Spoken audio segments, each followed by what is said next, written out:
एक समय की बात है, एक छोटे से गांव में दो मित्र रहते थे। एक थे पंडित जी, भगवान राम के परम भक्त और गरीब ब्राह्मण। दूसरे थे सेठ जी, गांव के अमीर व्यापारी। एक दिन दोनों रास्ते में एक दूसरे से मिलते हैं। सेठ मुस्कुराते हुए कहता है, नमस्कार पंडित जी, कैसे हैं आप? पंडित जी हाथ जोड़कर जवाब देते हैं, प्रभु श्री राम की कृपा से अच्छा हूँ सेठ जी। जय श्री राम, आप कैसे हैं? सेठ अहंकार से कहता है कि मैं भी ठीक हूं, पर प्रभु की कृपा से नहीं, अपने कर्म और मेहनत से। पंडित जी शांत स्वर में सेठ जी से कहते हैं, सब कुछ ईश्वर की कृपा से ही होता है। सेठ इस पर हंसते हुए कहता है कि अरे पंडित जी, आप तो दिन भर राम राम कृष्ण कृष्ण करते रहते हैं। कभी काम भी किया कीजिए, तभी धन मिलेगा। मैं मेहनत करता हूँ, पूजा पाठ नहीं करता, फिर भी कितना समृद्ध हूँ। पंडित जी इसका जवाब देते हुए कहते हैं कि सेठ जी, जो कुछ भी आपके पास है वह भी प्रभु की इच्छा से ही है। सेठ को क्रोध आ जाता है, वह चिल्लाते हुए कहता है, क्या मतलब? अब भगवान मेरे मुंह में खाना भी डाल देंगे क्या, अगर मैं खुद न खाऊं?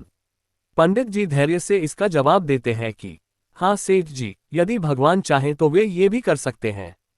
सेठ अब पंडित जी को चुनौती देता है कि तो ठीक है, कल मैं अपने हाथ से कुछ नहीं खाऊंगा। अगर तुम्हारे भगवान ने मेरे मुंह में खाना डाल दिया तो मैं मान लूंगा कि भगवान है, नहीं तो तुम अपनी पूजा छोड़कर मेहनत करना शुरू करना। पंडित जी मुस्कुराकर कहते हैं, जैसी प्रभु की इच्छा। अगले दिन सेठ घर से निकलता है, सोचता है कि कहीं खाने की खुशबू न आए। अगले दिन सेठ जी जंगल की ओर निकल गए ताकि खाने की सुगंध भी न आए। वह एक आम के पेड़ पर चढ़कर पत्तों के बीच छिप गए। धीरे धीरे समय बीतता है, दोपहर होती है।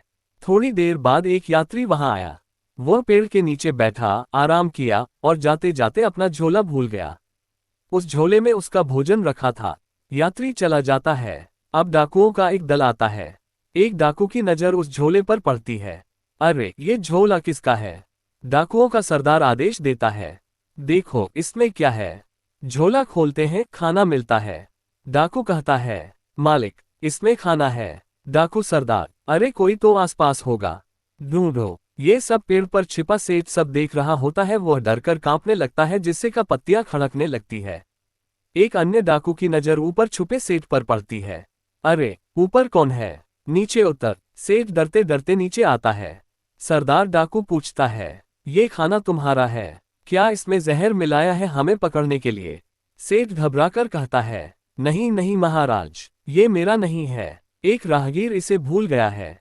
डाकू गुस्से में कहता है, झूठ बोलता है, अगर जहर नहीं मिलाया तो खाकर दिखा। सेठ असमंजस में, खाए तो भगवान की परीक्षा हार जाए, न खाए तो जान जाए। सेठ कहता है, मैं नहीं खा सकता। डाकू सरदार, तो जरूर इसमें जहर है, जबरदस्ती खिलाओ इसे। डाकू सेठ को पकड़कर जबरदस्ती खाना उसके मुंह में डाल देते हैं, पूरा भोजन खिला देते हैं। डाकू कुछ देर तक असर देखने के लिए रुके, फिर कुछ ना देखकर वहां से चले गए। सेठ पेड़ के पास गिरा हुआ आंसू भरे नेत्रों से आकाश की ओर देखता है। सेठ कंपित स्वर में, हे प्रभु, पंडित जी सही थे, सचमुच सब आपकी लीला है। आपने मेरे मुंह में भोजन भी डाल दिया, वह भी बिना मेरे प्रयास के। योजक चिन्ह, योजक चिन्ह। सेठ आंसू भरी आंखों से पंडित जी के पास आता है। पंडित जी, मैं हार गया, आप सही थे, सब कुछ भगवान की कृपा से होता है। सेठ मंदिर में भगवान के चरणों में झुक जाता है और कहता है, जय श्री राम, भक्ति और कर्म सब आपकी ही कृपा से है। कर्म भी भगवान की प्रेरणा से ही होता है और उसका फल भी उन्हीं की कृपा से।